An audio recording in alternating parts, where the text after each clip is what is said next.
ត្រូវរៀនគ្មានទីបញ្ចប់ហើយយើងក៏មិនត្រូវតាំងខ្លួនថា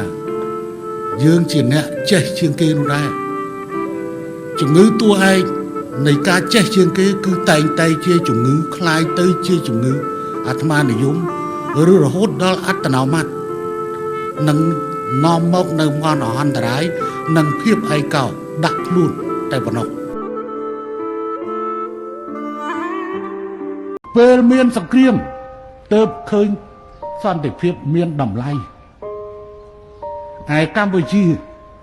យើងបានមើលឃើញតម្លៃនៃសន្តិភាពតាំងពីសង្គ្រាមចាប់ផ្ដើមនៅឆ្នាំ1970គឺ52ឆ្នាំមុនប៉ុន្តែយើងអត់មានជំរឿសទេព្រោះយើងពេលនោះជាចំណាប់ខ្មាំងនៃសង្គ្រាមជាត្រូវធ្វើទាហានខាងលន់នល់គឺគេចាប់ទាហាននៅខាងតំបន់ដំដោះក៏ត្រូវធ្វើទាហានរស់គ្នាវាយគ្នាពេញទៅប្រទេសនោះទៅថារបស់អត់វិញ្ញាណ